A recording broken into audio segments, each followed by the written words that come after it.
Le prix du pardon. Bienvenue sur ma chaîne YouTube. Si vous êtes nouveau et que vous passez par là, merci de vous abonner, de liker et de partager pour ne rater aucune nouveauté. Dans nos vies respectives, légion sont les douleurs, les fautes, les déchirures que nous avons reçues. Ce qui parfois nous a freinés, fait stagner et parfois, avec de la chance, rendu plus fort. C'est heureusement le cas ici pour Nadine, qui pendant longtemps pour ses proches, son histoire a été un cas d'exemple pour beaucoup de couples. Née sous une belle étoile, Nadine dans la fratrie de 6 filles, que leurs parents avaient, était une exception. Elle était aussi belle de l'intérieur que de l'extérieur. Elle était douce, serviable, altruiste et très joviale. Elle avait tout de la perle rare. Leur mère s'était donnée à fond pour toutes leur enseigner, les fondements et principes africaines, pour être des femmes modèles dans leur mariage. Mais, sur Nadine était fondé secrètement leur espoir. En elle, ils voyaient trop de belles choses, entre autres son humilité, sa soumission. Elle était appréciée, aimée et chouchoutée. N'ayant jusque-là commis aucun impair, ni fait une action consciente ou inconsciente ayant provoqué le courroux des parents. C'était un sucre. Au lendemain de ses 18 ans, en faisant chemin vers la maison, alors qu'elle venait de terminer, avec son groupe d'études, elle fit la rencontre de Patrick. Avec lui, c'était le début du vinaigre. Patrick était un bel jeune homme d'une vingtaine d'années, s'étant installé dans le quartier, pour être proche de l'université dans laquelle il faisait ses études. Il louait sa petite chambre estudiantine à quelques pâtés de maison de celle des parents de Nadine. Ils s'étaient plusieurs fois croisés auparavant, et avaient choisi d'ignorer cette attirance, que l'un ressentait pour l'autre. Nadine, suivant consciencieusement la ligne éducative de ses parents, ne voulait surtout pas les décevoir. Pour Patrick, à en juger par la beauté, sa réputation dans le quartier, sa prestance, il savait qu'il allait droit à un refus, il ne faisait clairement pas le poids. Ce jour-là particulièrement, ne sachant pas pourquoi, ni comment, il initia une conversation avec elle. « Bonjour, bonjour, dit, excuse-moi de t'accoster comme ça, en fait je propose des cours de soutien à moindre coût pour les classes du primaire au secondaire. Si jamais tu es intéressé. » Elle, ne s'y attendant pas, le regarda avec scepticisme et dit « Ah bon, et en quelle matière ?» Vu que les mots étaient sortis sans prévenir. Qu'allait-il bien pouvoir dire, pour ne pas se faire refouler? Bien évidemment qu'il ne proposait aucunement des cours d'appui. Pour éviter une bourde, il choisit le général au particulier. Toutes les matières, je propose un service à la carte. D'accord, pourrais-je avoir votre contact? Je vais en parler à mes parents. Le contact donné, ils se séparèrent et continuèrent leur chemin respectif. Patrick était sous un nuage d'avoir pu lui parler, bien que ce soit pour un fallacieux prétexte. Il était quand même aux anges. Toute cette nuit il ne put trouver le sommeil, tellement son être était en ébullition. Le fait de hasard, ou l'efficacité de sa bonne fée, on ne se saurait le dire. Mais quelques jours après, Patrick fut contacté par les parents de Nadine, pour qu'ils puissent lui apporter son soutien pendant une durée de 3 mois, qu'elle puisse mettre toute chance de son côté pour passer avec brio son examen national. Après une rencontre avec les parents, et ayant su se montrer convaincant, la décision fut vite prise et actée, et il put commencer. Les cours se passaient plutôt très bien, car Nadine n'avait besoin en fait que de quelques éclaircissements, pour arrondir les bords de ses connaissances. Parmi l'une de ses qualités, on pouvait aussi citer l'intelligence. Sauf que, ce rapprochement a fait jaillir des sentiments beaucoup plus solides entre eux. Ils s'appréciaient énormément. Après que Nadine ait décoché son examen, ils ont décidé de se donner une chance. Bien qu'ils se doutaient que cela décevrait les parents pour un, et que pour l'autre que c'était très, sûr qu'ils ne feraient point le poids. Malgré cela leur relation allait bon train, à l'abri des ouïes et des regards, leur sentiment grandit et atteint les summums au cours des années. Un beau matin, les parents de Nadine demanda à avoir une conversation avec elle. Vu le sérieux du ton employé, elle sentit la peur nouer ses entrailles. Elle était bien consciente que sa relation avec Patrick, s'ils en avaient vent, ne leur plairait pas. car ni lui ni sa famille n'étaient nantis, il peinait même à prendre soin de lui. Au point où parfois, elle devait faire main basse sur les vives à la maison, pour qu'il ait aussi à manger. Sa famille étant l'abri du besoin, des fois elle devait aussi lui apporter une aide financière, pour qu'il puisse avancer dans ses études sereinement. Elle savait très bien qu'il n'approuverait pas, mais elle avait foi en eux, et savait que ce qu'elle faisait était juste. Assise sur le canapé en face des parents, elle croisait les doigts, pour que ce ne soit pas, pour ça qu'elle était conviée. Si vous êtes arrivé à ce point du récit, et que vous avez aimé, n'oubliez pas de vous abonner à la chaîne, et de liker la vidéo pour promouvoir le travail fait. Merci. Son père prit la parole. Ma fille, tu comprends que ton âge avance. Et tu es beaucoup convoitée dans notre entourage. Nous avons reçu beaucoup de demandes de mariage te concernant depuis des années. Mais nous les avions toujours refoulées. On trouvait que tu n'étais pas prête. En plus du fait que, l'on souhaitait que tu sois focalisée sur tes études. Un silence de plomb s'installa dans la salle. Son sang ne fit qu'un tour, et c'est comme si autour d'elle tout avait arrêté de fonctionner. Et son père reprit. Tu sais ma fille, moi et ta mère avions aussi été présentés pareillement, regarde aujourd'hui où nous en sommes, 30 ans plus tard, on n'a pas à en s'en plaindre. Sa mère d'acquiser, même pas, dans la tête de Nadine, un seul nom tournait en boucle. Patrick. Et mes études papa, qu'en ferais-je? Tu sais ma fille, après tes maternités tu pourras toujours continuer si tu veux. Puis je ne pense même pas que ce soit nécessaire. Car Olivier a une vie très aisée. Tu auras une vie des plus nantis. Il ne faut pas t'inquiéter. Et tu feras de nous les parents les plus heureux. Mais papa, et le reste de sa phrase mourut dans un sanglot. Plus de discussion Nadine, c'est le bon et meilleur choix. Tu nous remercieras quand tu le comprendras. Olivier est en mission de 3 semaines hors du pays. Dès qu'il revient, il viendra avec ses parents pour les présentations et le choix de différentes dates. Elle sut que tout avait déjà été décidé, à l'allure des choses, son avis n'était pas requis. D'un côté, son père ne se lassait pas de raconter la prestance et l'honneur que cette union allait apporter à leur famille, pendant que de l'autre côté, sa mère monologuait sur comment elle voyait les cérémonies d'usage et les détails y afférents. Cependant Nadine ne les écoutait plus depuis belle lurette. Elle essayait de contenir ses larmes pour ne pas montrer le niveau de déchéance dans lequel elle se trouvait. Quand elle put enfin prendre congé, elle prétexta une rapide course dans les parages et fila à toute allure chez Patrick. Pendant tout le trajet, elle était dans un état second, et se demandait comment elle pouvait se sortir de là, elle ne voyait pas d'issue possible. Elle arriva à la porte de la chambre estudiantine, et la poussa, mais elle ne s'ouvrit pas. Il devait s'être absenté. La chambre se trouvait dans une cour commune, où se donnaient face une dizaine de chambres aux allures assez délabrées, et 2 vérandas séparées par une petite rigole insalubre. Faisant fi de tout ce qui l'entourait, c'est sur cette véranda-là qu'elle s'assit, et dans cette rigole-là, qu'elle mit le pied pour attendre. Elle sentit une main sur son épaule, et sursauta, se tourna et vit Patrick. La situation l'avait tellement éméchée, qu'elle ne savait dire combien de temps elle avait patienté. Son regard posé sur lui, un torrent de larmes commença à se déverser sur son visage. Tout de suite il la prit dans ses bras, et l'emmena dans sa chambre. Et là, avec des mots interrompus par des hoquets de larmes, elle lui expliquait tout. Tout en la gardant dans ses bras, Patrick l'écoutait calmement. Une partie de lui n'était pas surprise, car il savait très bien qu'il ne la méritait pas, et ne pourrait pas la rendre heureuse. Cette partie la lui demandait de jeter les armes.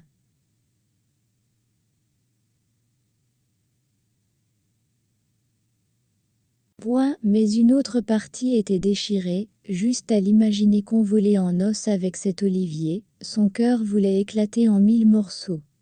Quand elle eut fini de parler, et semblait plus calme, il dit : « Je pense qu'on sera obligé d'obéir à tes parents. » Bien que les mots venaient de sa bouche, lui-même n'en était pas convaincu.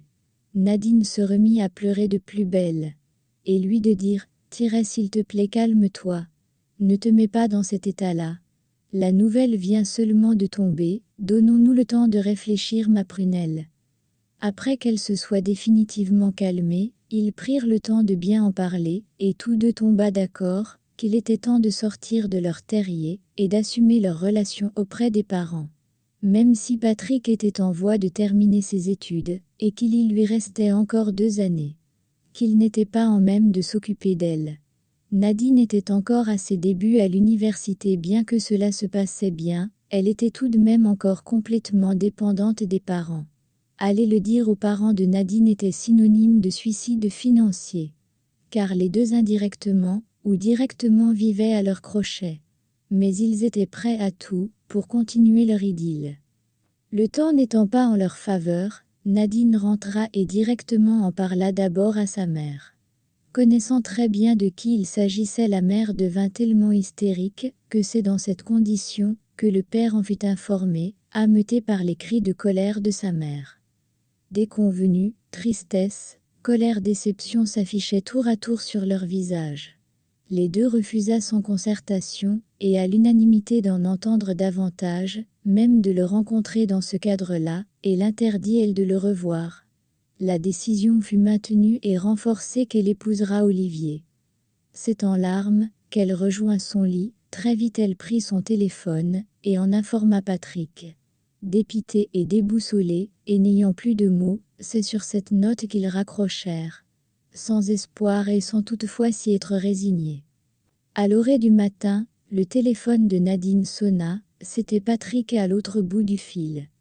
Si vous êtes arrivé à ce point du récit, et que vous avez aimé, n'oubliez pas de vous abonner à la chaîne, et de liker la vidéo pour promouvoir le travail fait. Merci. Tu veux vraiment faire ta vie avec moi, Nadine? Bien sûr, sinon pourquoi serais-je dans cet état, et me seraient mis à dos mes parents? Je veux que tu portes mon enfant. Un silence très lourd se fit entendre. Un enfant? Mais comment allons-nous nous en sortir? Mes parents m'enverront 6 pieds sous terre. Réfléchis, ma prunelle, c'est notre seule chance de pouvoir continuer notre relation et nous faire accepter. Je vais te laisser réfléchir, et tu me diras ce que tu en penses plus tard. D'accord? Et ils raccrochèrent. L'idée plantée germa dans son esprit et petit à petit trouva son sens.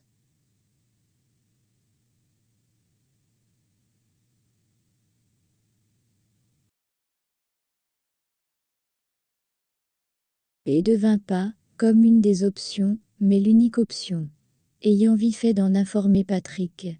Information qui le rendit d'ailleurs fou de joie, car pour eux c'était synonyme d'espoir, bien que la suite du plan était encore floue d'un côté, comme de l'autre. Une semaine plus tard, leur effort fut récompensé, et elle eut un retard. Tout de suite la nouvelle confirmée, elle courut le dire à ses parents. Leur réaction fut des plus surprenantes, car les deux ne dirent mot, et continua à vaquer à leur occupation. Le lendemain, elle fut convoquée par ses parents, et ceci lui demanda de faire finir le père de son enfant pour le soir même. Ce qu'elle fit avec beaucoup d'appréhension. Ce soir, tous les 4 assis au salon dans un silence funèbre, le père prit la parole. J'ai donné ma désapprobation pour cette relation. Vous n'en avez fait qu'à votre tête. Je suppose que vous avez mûrement mûri votre décision, et êtes assez outillé pour l'assumer. Nadine et Patrick baissa la tête, et ne prononça pas de mots. Le père reprit. Nadine, tu m'as profondément déçu. Je tiens à te le dire.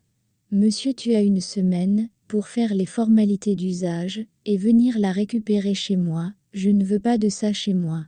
Au vu de la situation, le côté traditionnel n'est pas d'actualité. Puis lui et la mère se levèrent sans un mot de plus, et quitta la pièce. Les 2 tourtereaux restés seuls dans le salon, avaient de la peine à cacher leur joie. Ils exultaient de bonheur, en la décision ils ne voyaient pas de punition. Mais la consécration de leur bonheur, ils voulaient voir en ça une certaine acceptation. Cette joie prit fin, quand l'attitude des parents de Nadine leur fit comprendre qu'ils ne comptaient pas prendre part à cette célébration financièrement aussi bien que physiquement. Après cela elle serait entièrement à la charge de Patrick. Il ne voulait plus rien avoir à faire avec elle. Elle était poliment chassée de chez ses parents. La nouvelle lui fit un choc. Mais sur le coup, avec le déménagement de ses affaires pour la chambre de Patrick, l'organisation de la cérémonie de mariage et tout ce qui allait avec poids l'engouement, avait vite fait de balayer de la main ce sentiment de tristesse. Comme ordonné, une semaine plus tard, elle se trouva légalement mariée à Patrick et installée en maîtresse de maison dans leur petite chambre. Une semaine a suffi pour que la douce euphorie dans laquelle ils étaient se dissipe, pour donner la place à la dure réalité. Vu que toutes les vives étaient coupées, comment allaient-ils vivre, payer le loyer de la chambre, les factures, la grossesse? Patrick décida d'aller chercher du travail, pour subvenir aux charges. Mais après des jours de recherche infructueuses, et les factures qui ne faisaient que s'accumuler,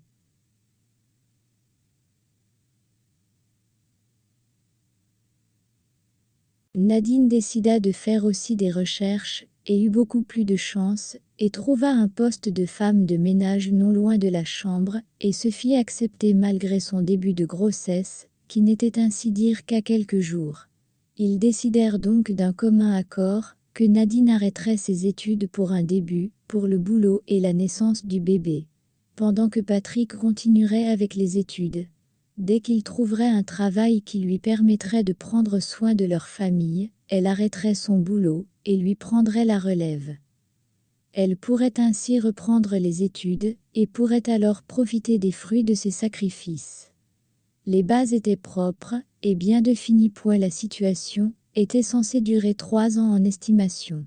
Mais entre ce que l'on espère, et ce que l'on obtient, parfois un fossé les sépare. La situation dura plus de 5 ans. Pendant ces 5 années, ils ont eu 2 enfants. Elle s'est consacrée corps et âme à l'évolution de sa famille, et la construction de son foyer, et l'épanouissement de ses enfants. S'est attelée à rendre les relations avec ses parents moins tendues, même si le goût amer de la trahison persistait. Surtout quand ils étaient conviés aux événements chez ses parents, où c'était criard que ces années de dur labeur lui laissaient des marques. Elle avait pris beaucoup de kilos de ses accouchements, elle n'arrivait à peine à prendre soin d'elle.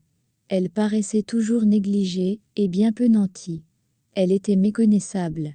Mais tout cela ne l'affectait pas plus que ça, elle avait un mari qui l'aimait et était fier d'elle, des adorables enfants, pour elle rien ne manquait à son bonheur. Patrick, lui, avait terminé ses études depuis près de 2 ans grâce à ses efforts, et peinait encore à trouver un travail. Le travail de dame de ménage payait fort heureusement bien, et leur permettait très bien de joindre les deux bouts, et dans la foulée avait même déménagé pour un studio. Un soir, Patrick rentra tout excité à la maison, et annonça la voix plein d'entrain, qu'il avait une opportunité de travail, qui s'offrait à lui. Le poste avait un salaire astronomique, avec plein d'avantages de service, et se situait dans la ville voisine. La prise de fonction devait se faire dès que possible.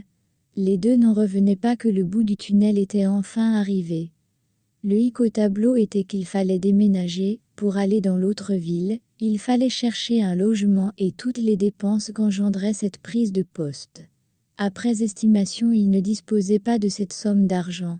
Il vivait certes à l'abri du besoin, mais son salaire ne leur avait pas permis d'épargner autant. Une des options avait été qu'il aille seul s'installer, puis après, elle pourrait le rejoindre avec les enfants. Cette proposition eut vite fait d'être balayée de la main. Ils voulaient passer chaque seconde de leur évolution ensemble, c'est ensemble que tout cela avait commencé. Ils s'attelèrent donc le soir même à réunir les fonds auprès des familles. Malheureusement, la situation de la famille de Patrick n'avait toujours pas évolué. Les parents de Nadine, subjugués par cette nouvelle, et étant heureux que la vie de leur enfant allait changer du tout au tout, eurent vite fait de rassembler un beau pactole. Tout se passa très vite, l'installation de la famille, signature du contrat et le début d'une nouvelle vie. À la fin du premier mois déjà, toutes les dettes avaient été payées, les enfants allaient dans des écoles chères, ils logeaient dans un quartier huppé et résidentiel, menaient une vie de rêve, où chaque désir ou souhait formulé était réalisé, où dormir avec la faim dans le ventre n'avait plus sa place, où Nadine avait arrêté de travailler, et s'occupait de son foyer, et avait fait de concevoir un 3e enfant. Sauf que cette grossesse vint plus sévère que les autres. C'était comme si elle n'avait jamais conçu auparavant. Elle passa par toutes les étapes pouvant exister, et n'arrivait même plus à sortir du lit, ni à faire quoi que ce soit. Ses journées étaient rythmées par les nausées, les vomissements, les sautes d'humeur, les montées de fièvre, les douleurs, rien ne lui fut épargné. Son corps même ne fut pas épargné. Au début, Patrick se montrait très avenant, prévenant et soucieux et attentionné. Mais vers la moitié de la grossesse, et elle le sentit de plus en plus distant, absent, toujours fourré dans son téléphone. Il rentrait presque tous les jours tard. Des fois il ne mangeait même pas à son retour. Certes, son comportement l'affectait, mais elle savait aussi que pour pouvoir mener le train de vie qu'ils avaient, il ne pouvait plus être disponible comme avant. De plus, avec le troisième enfant, qui venait avec ses complications, il avait peut-être aussi besoin du temps pour lui. Du coup, de son comportement, elle n'en faisait vraiment pas cas. Quelques mois après, vint le jour de l'accouchement, tout se passa bien, car elle et l'enfant étaient sains et saufs. Et après, de retour à la maison, la situation avait empiré. Beaucoup plus distant parfois, il s'enfermait des heures dans son bureau prétextant une réunion importante, mais au vu de la régularité et des heures, tout portait à croire qu'il y avait anguille sous roche. Mais jusque-là, elle s'était refusée d'y voir clair, refuser de fouiner lui donnait toujours le bénéfice du doute, car avec tout ce qu'il avait vécu, c'était irréaliste de même seulement penser qu'il puisse penser faire une chose pareille.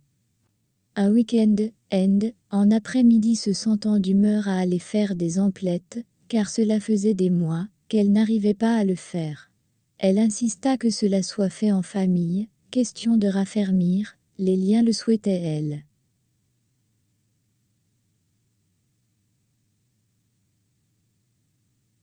Le souhaitait elle. Après s'être fait prier et supplier, il accéda à la doléance et toute la famille apprêtée se rendit dans un magasin non loin de la maison. Aux portes du magasin, il rencontra un homme d'un certain âge qui les salua et dit « Patrick, comment allez-vous » Un peu dubitatif, et avec l'air confus balbutia « Bien, bien, j'imagine que vous ne vous souvenez pas, où l'on s'est rencontrés.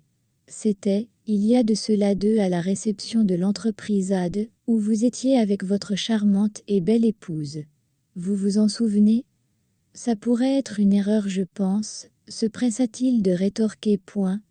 Non, je ne pense pas, votre prestance et prise de parole m'ont beaucoup marqué ce soir-là. Nous étions d'ailleurs sur la même table. Votre femme s'appelle bien Natacha, n'est-ce pas ? Ce n'était d'ailleurs pas la première fois que l'on se rencontre à des soirées. Sinon, comment elle va ? Si vous êtes arrivé à ce point du récit, et que vous avez aimé, n'oubliez pas de vous abonner à la chaîne, et de liker la vidéo pour promouvoir le travail fait. Merci. Nadine, tenue juste à côté de son mari, n'en croyait pas ses oreilles. Elle était comme tétanisée, son cerveau bloqua et fut dénoué de réaction. Pendant ce temps, bien que le temps était humide et frais, Patrick se mit à dégouliner de sueur. Et répondit dans la gorge « ça va », et le monsieur, ne se rendant pas compte de la situation, continua. « Je suppose que c'est votre sœur », dit-il en tendant la main à Nadine. Comme une automate, elle la prit et acquiesça en disant « Oui, je suis sa petite sœur. Oui, les traits de ressemblance ne trompent pas. Mais vous paraissez beaucoup plus âgé que votre grand F. » Patrick l'interrompit, en tira sa troupe à l'extérieur en disant « Désolé, nous avons une urgence, à la prochaine. » D'accord, passez mes salutations à votre femme. Cette fin, Nadine l'entendit bien distinctement, même, comme elle était déjà installée dans le véhicule. Tout le trajet de retour se passa dans un calme glacial. Même les enfants dans la voiture n'émettaient aucun son. Comme si, bien que petits, ils avaient compris la gravité de la situation. Arrivés à la maison, changés, débarbouillés, les enfants ayant mangé, et être mis au lit. Ayant fait tout cela, comme une automate, en s'interdisant de penser à quoi ce soit. Ce n'est que bien, après qu'elle a pu se refaire le film de ce qui s'est passé. Là, assise sur le lit de sa chambre. Ce n'est pas ce que tu penses, elle est juste une collègue. C'est strictement professionnel entre nous. lui dit la voyant plongée dans ses pensées. Pourquoi le monsieur a-t-il insinué que vous étiez marié? Et tu ne l'as pas repris. Hélène a non plus dit qu'on s'était câliné à en perdre l'haleine. Qui sait, peut-être c'était sa façon à lui de prêcher le faux, pour avoir le vrai. Ne te bourre pas le crâne avec les futilités. Mais lui dit-elle, mais ne continua pas en manque d'argumentation. Car aucune preuve ne corroborait cette grave accusation. Si ça se trouve, c'est lui qui avait raison. Le chapitre fut ainsi clos, la vie reprit son cours. Il redevint le mari attentionné et papa aimant de jadis, mais une semaine après il recommença comme avant. Elle commença à ressentir le vide de cette distance, qui s'installa petit à petit. Il sortait très tôt le matin, quand il était encore couché, et ne rentrait que très tard, quand ils étaient déjà couchés. Ni elle ni les enfants n'arrivaient à passer du temps avec lui. Après des mois passés dans cette atmosphère, elle décida un soir de l'attendre, question d'avoir une discussion avec lui. Elle était couchée dans l'obscurité du salon. Elle somnolait à elle attendant. Il faisait presque jour, quand elle entendit ses pas sur le carrelage. Mais quand elle voulut se lever pour lui parler, elle se rendit compte qu'il parlait au téléphone. « Oui ma prunelle, je suis bien arrivée. Oui, je m'apprête juste, et je vais au bureau. Oui, tout le monde dort. Moi aussi je t'aime tellement. Tu es ma raison de vivre. » Là seulement elle alluma la veilleuse au salon et dit, les larmes qui coulaient en n'en point finir. Pourquoi Patrick? Il sursauta violemment, et laissa tomber tous les objets qu'il avait dans les mains. Le visage déconfit, il baissa les yeux, et regarda la pointe de ses chaussures. Je ne voulais pas que les choses se passent comme ça. En mémoire de ce que l'on a vécu. Tu ne mérites pas cela. J'en suis conscient, et je te demande pardon. Et te remercie pour tout ce que tu m'as apporté. Je saurais me montrer reconnaissant et généreux pour te récompenser. Elle répéta, les larmes coulant toujours. Pourquoi, qu'est-ce tu veux que je te dise? Je ne ressens plus rien pour toi. En plus, tu ne fais même d'efforts, tu te laisses aller. Les fois même qu'on a eu à sortir ensemble pour les événements du bureau. Le lendemain, tu n'imagines pas les railleries que j'ai subies. Tu as honte de moi, c'est ça? Pas seulement, je trouve qu'il y a beaucoup d'incompatibilité entre nous. Pourquoi ne pas m'en avoir parlé? Notre dernier enfant a à peine 4 mois, et tu dis que je te répugne, laisse-moi le temps. Non, non. C'est terminé, je suis passée à autre chose, tu dois t'en faire une raison. Il se tourna, prit des affaires dans un sac, et s'en alla. Sans même faire cas des enfants qu'il laissait derrière. Elle était abasourdie. Mais qu'est-ce qui venait de se passer? Avait-il quitté la maison? Étaient-ils séparés? Allait-il demander le divorce? Point d'interrogation. Malgré tout ce qu'il lui avait dit, elle ne comprenait toujours pas ce qui lui arrivait. Plusieurs soirs elle est restée éveillée au salon très tard en espérant qu'il reviendrait, mais hélas il ne revint pas. Il ne décrochait même plus ses appels. Elle se refit la jeunesse de leur relation, entra dans une grosse dépression. Elle ne prenait plus de bain, elle mangeait à peine.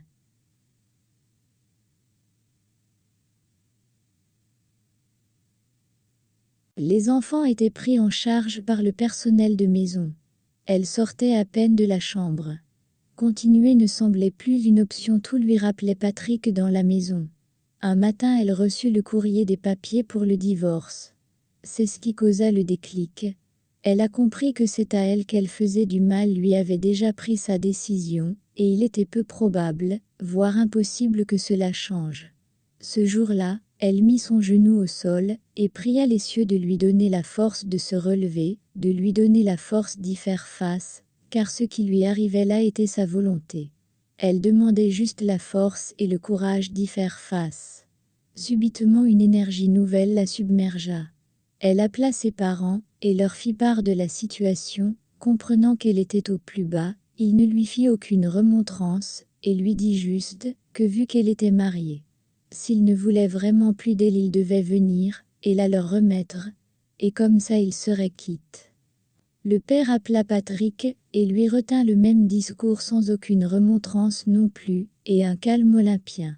Il fut convenu que le week-end, qui suivait, il se retrouverait chez les parents de Nadine pour son désengagement.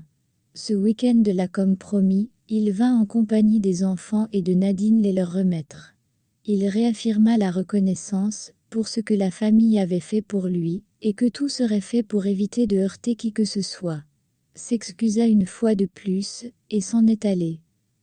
2 ans ayant passé, et vint le dernier jour pour la publication finale du droit de garde et du divorce.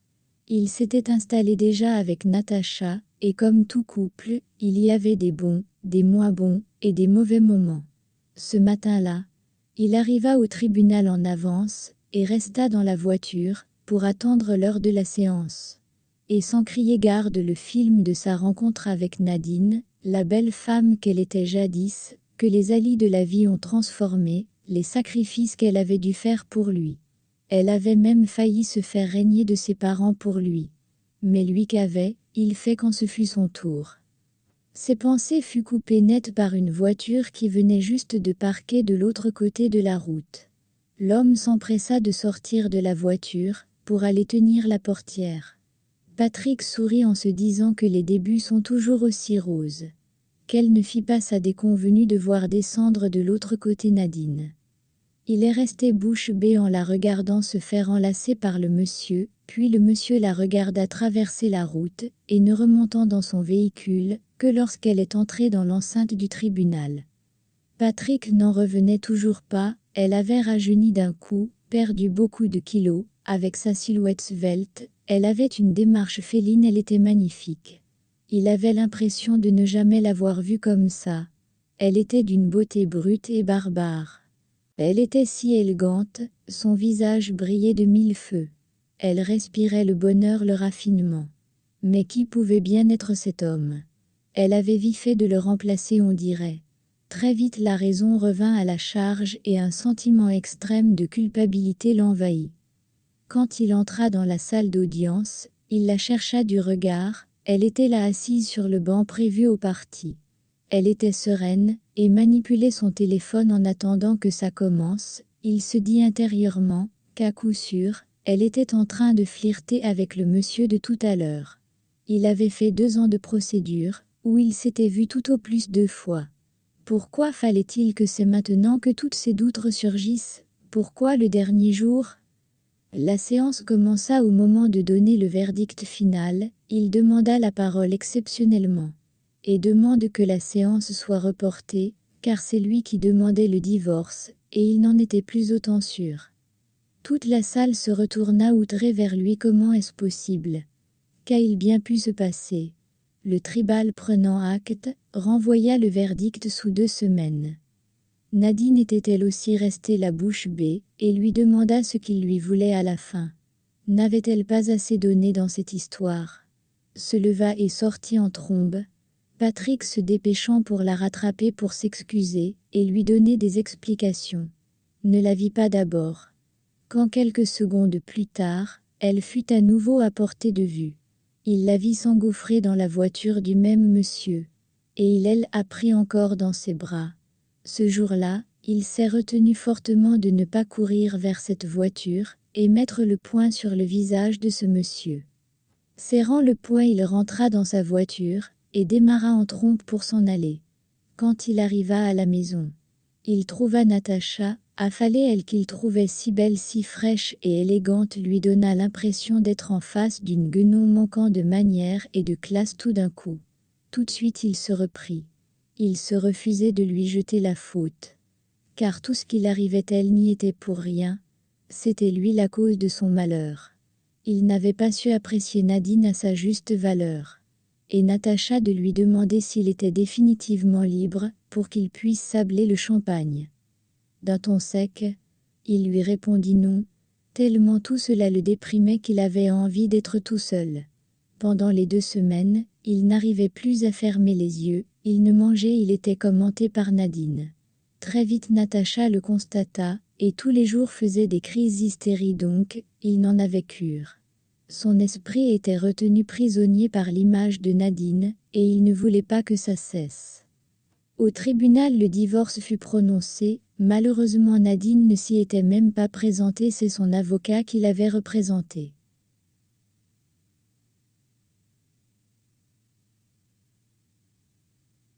Ce jour à la lecture de l'exécution du divorce, il sentit comme si le ciel lui était tombé sur la tête.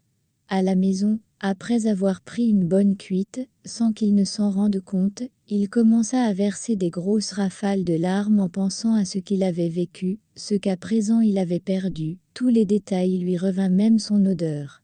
Il la voyait rentrer exténuée de son job, qu'elle avait pris, pour que lui puisse continuer ses études. Comment avait-il pu être aussi égoïste? Elle avait accepté de porter son enfant, alors qu'il n'avait rien. La douleur qu'il ressentait doubla de volume. Il entendit une voix au lointain lui dire « Va chercher ta femme », puis un claquement de porte et des pas qui partaient au loin. C'était Natacha qui avait fait ses bagages, et s'en était allée. Couché en même, le sol, il ne voulait à cet instant que Nadine. Et lendemain, il décida qu'importe le prix qu'il devra payer, il ira implorer son pardon. Il prit un mois de congé au travail, et rentra s'installer dans la ville où tout avait commencé. Par chance, un jour après son arrivée, c'était le jour de célébration de l'anniversaire de son premier enfant. Pendant les 2 années passées, il s'arrangeait à juste contribuer financièrement.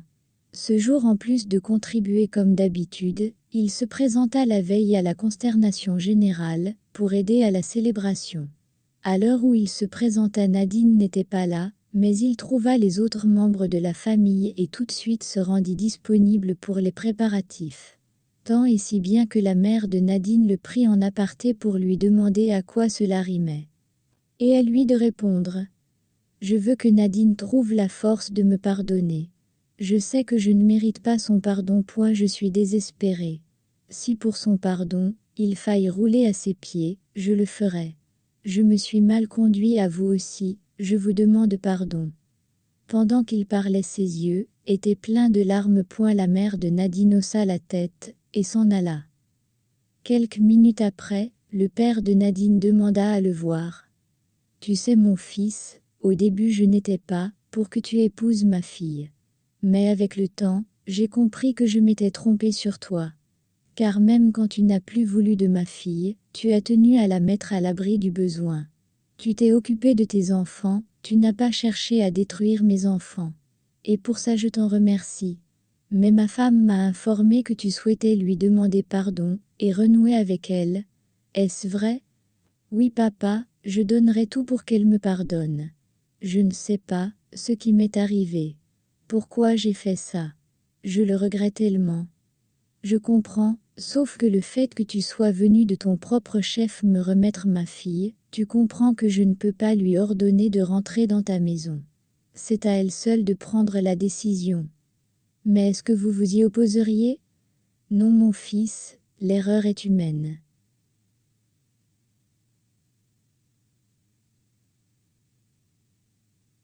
Si elle l'accepte, je ne m'y opposerai pas. » Cette conversation le rendit tellement heureux. Et c'est comme si un poids s'était retiré sur ses épaules. Il ressentait tout d'un coup un peu d'espoir. Car les paroles du père voulaient dire qu'il n'avait pas donné Nadine à un autre homme. Soit ce qu'elle vivait avec le monsieur n'était pas sérieux. Cette information pour Patrick en valait 1000. Il continua à parler avec le père de Nadine, jusqu'à ce que Nadine fit son entrée dans le salon. Elle portait dans les mains plusieurs sacs de vivres, et s'immobilisa net quand elle le vit. Et lui se leva précipitamment pour l'alléger des sacs. Mais elle n'accepta pas son aide, et se dirigea vers la cuisine déposer ses achats. Quand elle revint, elle demanda « Mais qu'est-ce que tu fais là ?» Il savait bien que s'il lui donnait les vraies raisons, il serait éconduit séance tenante. « Je voulais aider pour l'anniversaire de Brian demain. Et passer un peu de temps avec eux, si tu me le permets. » « Qu'est-ce que tu manigances? Tu souhaites les emmener avec toi? » ?»« Non, non, si possible je souhaite rester ici avec eux pour ne pas les perturber. » « Libre à toi. » Elle se dirigea vers sa chambre. Lui alla dans la cour, où se trouvaient les enfants, et passa la journée avec eux. Au moment du dîner, on lui proposa d'y prendre part. Il ne se fit pas prier 2 fois. Pour lui, il aurait encore l'occasion de se retrouver dans la même pièce qu'elle. Car malgré tous ses efforts, elle s'était arrangée à l'éviter toute la journée. Ils se sont à peine retrouvés dans la même salle.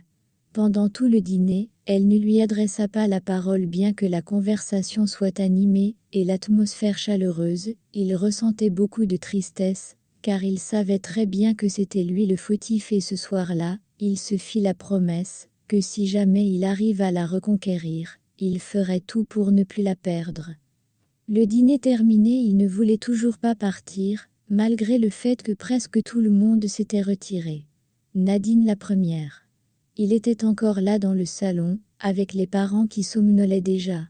À un moment, la mère se leva, et elle revint après une trentaine de minutes avec Nadine, qui avait une mine bien coléreuse, et lui dit : « Lève-toi, on va, je te raccompagne. » Après qu'il ait pris congé des parents, ils marchèrent elle devant, et lui derrière le long de la cour qui menait au portail. Il n'arriva pas à placer un mot. Dès qu'ils sont arrivés au portail, elle ouvra et tenut la porte, pour qu'il puisse passer, s'est-il dit. Mais dès que ses deux pieds traversèrent le portail qu'elle avait déjà refermé derrière lui et bloqué à double tour, il resta un bon moment dépité devant le portail à se demander ce qu'il pouvait faire. Il savait qu'elle ferait tout pour le mettre en rogne. Puis il s'en alla. Le lendemain matin, jour d'anniversaire de Brian.